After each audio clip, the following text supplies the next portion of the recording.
I am a 32 years old female, and I was raised Mormon, but I'm not now, nor do I follow any other religion. My mom is still very much in the cult. As such, she has the typical Mormon mindset regarding gender roles and all that bullshit. Granted, I still think she'd be this way without her religion, though maybe not as bad. We get along splendidly, except when the topic of her religion comes up, which doesn't often. She's visiting right now. I don't see her in person much, but she came down for my birthday. It's also important to note that I have 2 sons. My 5-year-old has a mohawk. My 3-year-old has shaggy, shoulder-length hair. He's never had a haircut for a multitude of reasons, none of which would even be asked if he were a girl. Not long after she got here, she started going in on his hair. This is not the first time she's given her opinion on it. Why don't I cut it? Don't I want to prevent him from being bullied? Or from people thinking he's a girl? Because he hasn't asked and I want it to be his choice. Because he acts like I'm murdering him when I brush his teeth and hair.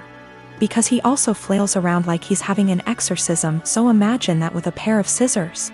Because if someone sees long hair and assumes girl, that's on them, and a simple, he's a boy, corrects it. But mostly it's because I don't want to. She got pissed and said what she really thought, which was, well, I just don't like long hair on boys. Clearly. Yet she has no problem with my other son's mohawk. Guess that's boyish enough for her. And she said it in front of both my sons, which pissed me off. I said the first thing which came to my head, which was, if you have a problem with long hair on boys, I suggest you take it up with your Lord and Savior Jesus Christ. You can start by asking him to get a haircut. Call John the barber. Bruh. If looks could kill, I'd be in outer darkness right now. She steeped in her anger for a while but didn't say anything else. She hasn't changed her opinion, nor will she. But I don't think she wants to get roasted again either, so she won't bring it up anymore. I feel like we're both assholes. As much as I hate her religion, that was also a low blow, and I have a tendency to speak first, regret later. Though I don't necessarily regret my words, I do regret how they made her feel. She is my mom after all. My brother and I do not get on. When we were younger, he'd go out of his way to make my life a living hell. To my parents' credit, they did tell him off for it when they caught him, but they both worked long hours and didn't have the energy to deal with our arguments. This continued into adulthood. He was salty that he failed his college course the first time around. There was a bad argument in our family a while ago, and it all started because I refused to decorate my brother's living room. I won't go into too much detail, but he wanted a pretty hefty discount. I said no, and he threw a tantrum. Instead of being a grown-up and talking to me, he decided to hook up with my toxic ex-girlfriend and the mother of my child. I can't go into a lot of detail about what she was like, but she was not a nice person. She never really bonded with our son when he was born, and I was left to do everything by myself. She eventually walked out on us and refused to have any contact with our son. She'll post on Facebook now and then about her beautiful baby boy to get sympathy votes, but that's about it. I have been a single dad for almost 3 years now, and I absolutely adore my son, but it hurts to think that one day he might question why his mom didn't want anything to do with him. How am I supposed to explain that to him? Anyway, it bothered me when my brother told me they'd hooked up together. It hurt even more when he started dating her. It had taken me so long to get over what she did to me and my child, and now my own brother was bringing her back into my life. Yesterday we had a family video call. Parents are high risk and we're not taking any chances. When my brother decided to announce that he and my ex were expecting, I just froze. I didn't know what to do or think. I could feel myself starting to cry a little bit, and it got a bit harder to breathe. Eventually, I decided to just congratulate them and then made up some lie about needing to put my son down for a nap and left. I received a bunch of messages from my brother and his GF telling me that I stole their thunder. After I left, my parents and some other family members started worrying if I was okay, and not really focusing on their news. My uncle told me that I should have just been a man and stuck it out instead of making excuses to get out of it. After all, it was expected that our kids would be raised around each other. I feel like maybe I shouldn't have left the call, but at the same time it would have been worse if I'd stayed and had a full-blown panic attack in front of everyone. Some of the family members are split and have argued that I won't be able to avoid my brother and his family forever, but others believe I was in the right to leave that situation. I don't know what to think. My parents aren't happy, but they don't have the energy to deal with all the hassle my brother would cause. They actually cut him off for a little while when he started dating my ex, but he phoned them constantly and, again, can't go into much detail, but he said he'd do something not so good. They keep him at arm's length, but I have told them not to cut contact because of me. If they want to cut contact on their own accord, then that's fine, but I do not want to be the reason that they have to deal with his tantrums. The rest of the family, for the most part, weren't happy about it but accepted it, or pretended to. When they started getting a bit more serious, my uncle, who told me to be a man, thought it was funny. That's just the kind of person he is. Not for my sake, but for the sake of my son. I don't want to put him through all that. My husband, 35 years old, does not have a car. He sold his old one to help pay for his brother's wedding. I did not agree on this, but he had this car before we got together, so it's a shared property.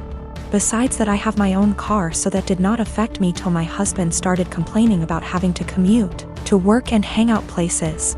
He tried to get me to let him drive my car several times, but I stood firm and put a boundary, making him understand that my car will never be driven by him. One of the reasons why is because of how bad his driving is. His brother lives out of town. My husband asked if he could drive my car to the wedding, but I refused, but not because I'm not invited. Another story for another day, because like I said, my car is off limits. He threw a fit, calling me unreasonable to let him take public transportation because he can barely stand it for 10 minutes, let alone hours. I said it wasn't my problem, which irritated him but made him stop arguing about it. The day that he was supposed to travel out of town, I woke at 10 a.m. and couldn't find my car key. I went outside and couldn't find my car either. I was beyond pissed. I called him, and like I expected, he took it and was on his way to the other town. I lost it and told him I gave him no permission to take it for a whole 5 days, and said that if he won't turn around with it and come home, then I'd call the cops and report it missing. His response was, "You wouldn't dare do it 'cause you know what would happen." I hung up on him, then immediately called the police and told them about my situation. I did not tell them my husband took it because they'd think it's a family dispute and decide to not get involved. I just reported it missing.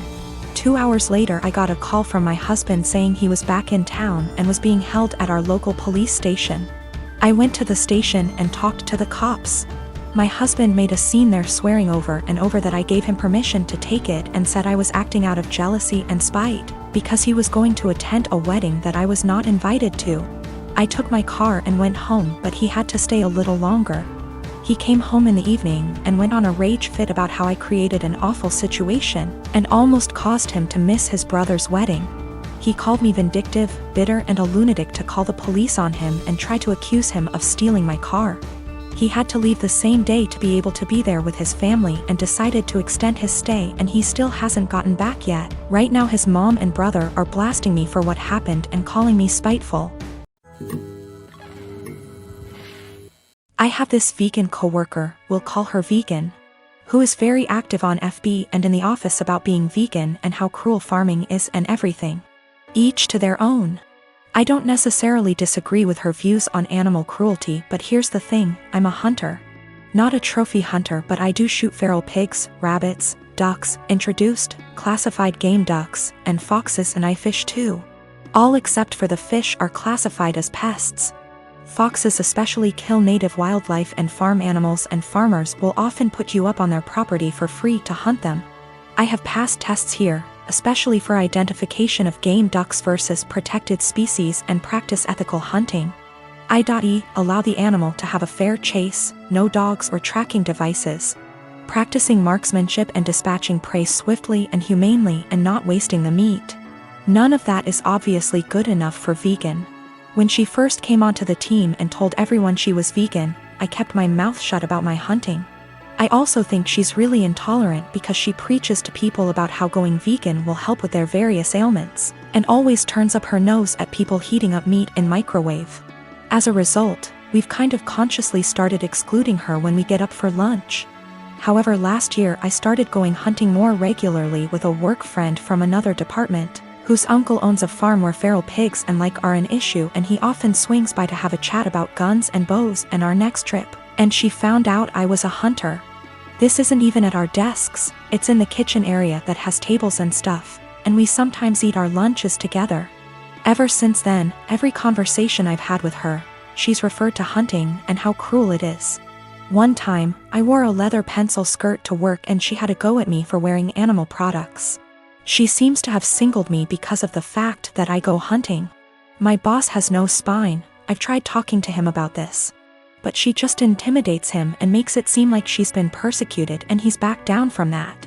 She even tried to get a vegan shelf in the fridge and tried to rope in some Hindu vegetarian guys to do that, but they pointed out that they use milk and cheese and honey in their cooking. They also think she's nuts. It's gotten to the point where we go out for drinks on a Friday night at 5 and we never ask her. I don't organize these things, a coworker does, but my boss told me, when I brought it up in one-on-one meeting, that she feels really left out and she seems to think it's my fault because I've been here for longer and I'm somehow poisoning them against her, or something.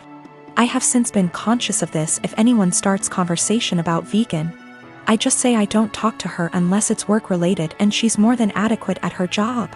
It's actually become something of a joke or catchphrase. I told my boss I don't organize anything except official events, and she's always been invited. If she's not invited to informal stuff, that's not even organized by me, then that's not my problem.